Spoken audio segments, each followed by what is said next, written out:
Hello, how are you doing? I have become aware of something, especially from the changing and steadily falling leaves in the tree outside my window, that we are rapidly approaching the end of the year, and I don't often set myself specific TBR piles, but in the case of some larger books that I want to read before the end of this year, I find it really useful to set myself a reading list like this to try to motivate myself to actually get through some of these books that are real chunksters, real lawn books that I know will be a big commitment. I'm hoping they will be a great reading experience that will completely enchant me, but also, there's that steady thing of when you're getting through a book and you're like, okay, I'm only on page 400 and there's still hundreds more pages to go. And so yeah, I find it good motivation to set myself a TBR like this. So I have set myself 6 books that I want to read before the end of this year that I classify as big books, and I classify a big book as anything over or around 500 pages long. I mean, I think that's quite a committed reading experience that will take some time to get through. And I don't, hold any hope that I will actually finish all of these books before the end of the year, but I'm hoping to read most of them.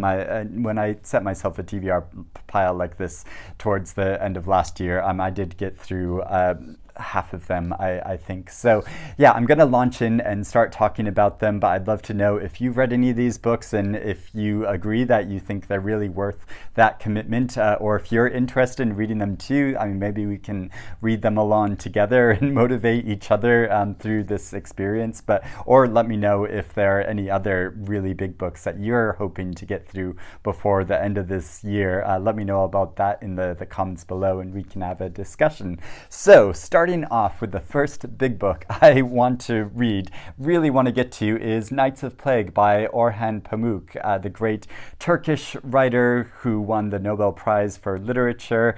I've not really read much of his writing before, but I've heard such great things about this book, which is set in the year 1901 amidst the ailing Ottoman Empire, and starts on a ship that is traveling towards a fictional island called Mingiaria, and aboard this ship there is a princess who is the daughter of a deposed sultan, and her husband, who is a doctor, and there's the royal chemist also on board this ship traveling towards this island.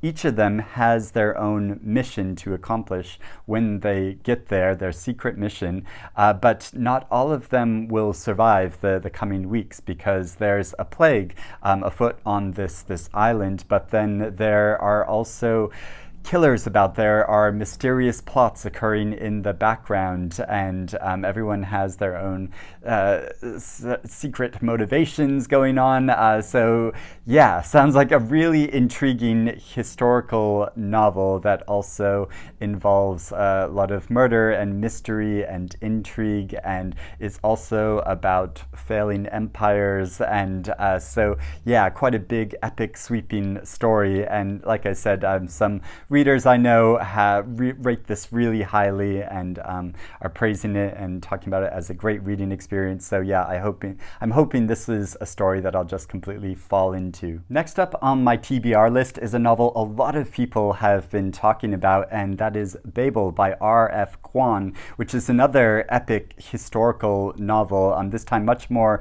in a fantasy genre. It's also subtitled An Arcane History. It begins in 1836 in Oxford, and speaking of plagues, the central character of this is a boy named Robin, who is of Chinese descent, and I think his parents die in the cholera epidemic, which leaves him an orphan, and he's taken to Oxford to this prestigious Institute of Translation, also known as Babel, where he learns the art of translation and languages themselves. But while he's studying getting there, he learns that there are darker things going on in the background to do with political conflict and colonialism. So it's exploring that history, but also amidst the translation, they produce these magical silver bars which contain all of the meaning which gets lost amidst translation.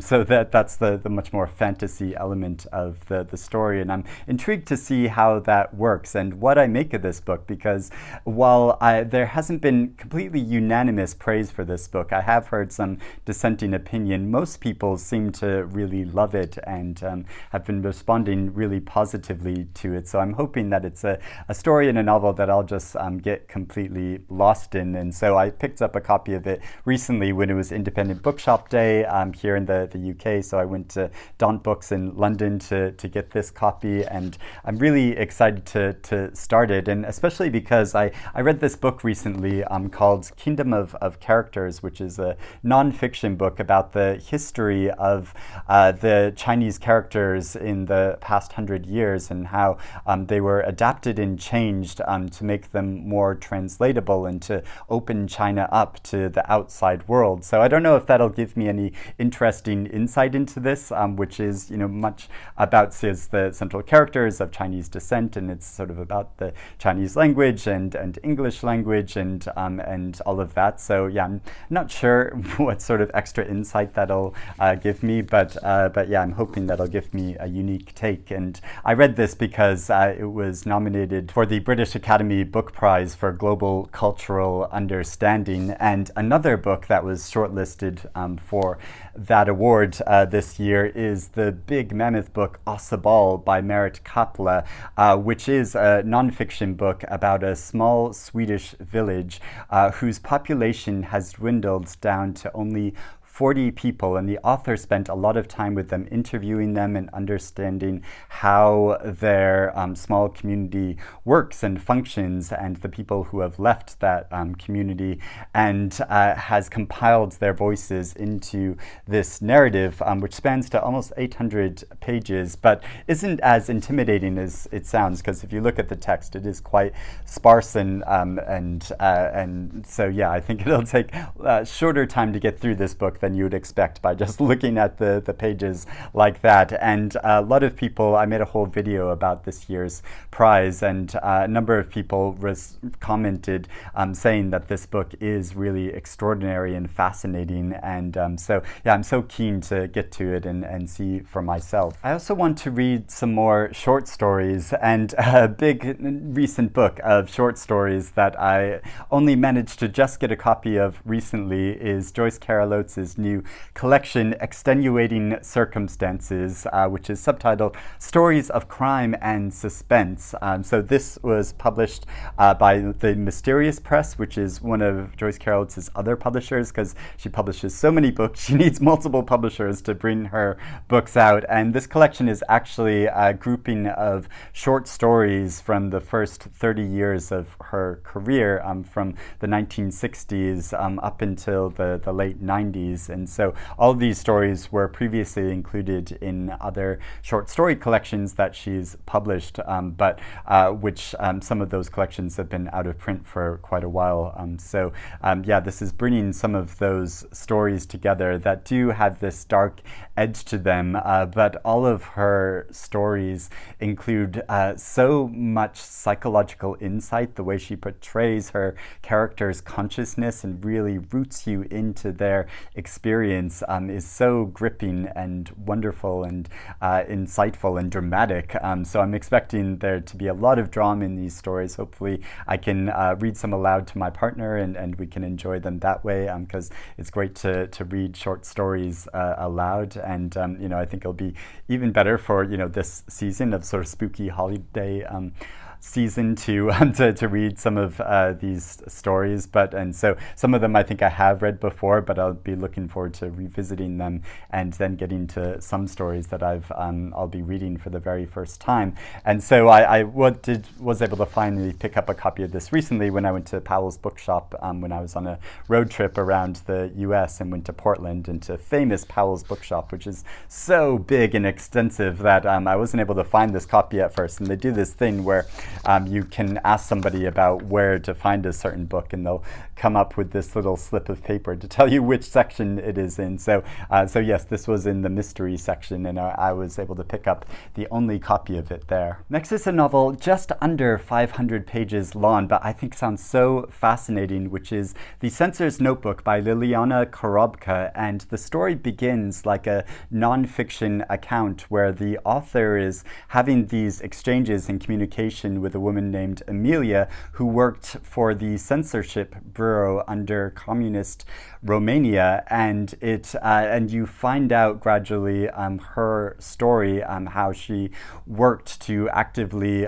suppress documents and information and censor and destroy this information. But she kept a number of documents and kept them hidden secretly, and so is gradually bringing them out into the light. And it's following this dramatic story about why this information, why the government wanted to destroy this information, and what it says about the larger communist system that existed in Romania at that time. So yeah, really interesting story. And finally, I've got a classic novel on my list that I've been wanting to get to for a while, and I actually started reading at one point during a read-along, but then I got distracted because it is quite a long book. It's one of Anthony Trollope's longest book. It's called The Way We Live Now, and it follows the story of a man named Melmoth, who's a kind of shady figure that ingratiates him in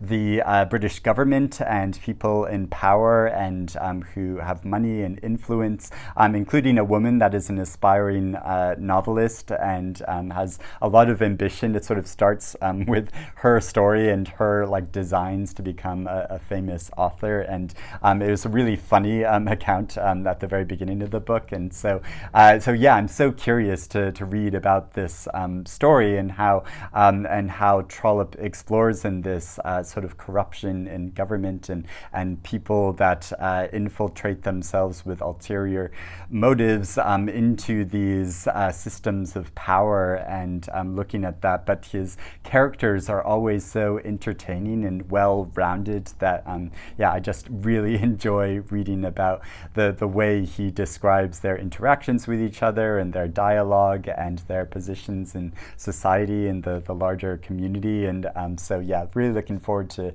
reading this finally, but also I have some of the ulterior motives for wanting to get through this, because as we know, big books take up extra room on our bookshelves, and I actually have 2 copies of this book, and so I feel like I need to finally get rid of one of these copies. But I want both of them at least for while I'm reading this book, because for special reasons, because there's this Oxford World Classics edition I have, which comes with an introduction and a lot of notes that will help me understand the book better, I think. And so yeah, give me a lot more information about it, and because this is a classic novel, there are sometimes references which are slightly outdated or that are kind of arcane and that are difficult to understand if you don't know all that much about that historical period of time. But then also there's this special edition which is the Folio Society edition, which actually belonged to my grandmother, and so I want to keep this. I mean, it's a lovely edition anyway, but has sentimental value because it belonged to my grandmother, and it's marked on the top. Have read. That's all she had to say about it. Not a review or a star rating or anything. So I'm not really sure what she made of it. But I also want to keep it because this edition does include an introduction, but it also includes illustrations. I'm trying to find one to show you. Here we go. Here's one of a woman sat propped up against a tree. But yeah, lots of lovely illustrations too. So I think I want to permanently keep this edition, but then use this to understand the notes while I'm reading through it, and then probably eventually get rid of this edition after I've actually read the book. Or, you know, if it becomes one of my new favorite books, maybe I'll want to keep both of the editions. But that's quite a big ask, since I don't have very much shelf space these days. So those are all the big books I want to read and get through before the end of this year. I'm setting myself that challenge. We'll see if I get to reading all of them. But like I said, I'd love to know if you've read any of these books, or if you're interested in reading any of these books, or if you want to set your own big book TBR challenge to try to get through before the end of the year for your own motivation purposes. Yeah, please let me know about that in the comments below. And yeah, we can have a chat. But I hope you're well and reading good things, and I'll speak to you again soon. Bye-bye.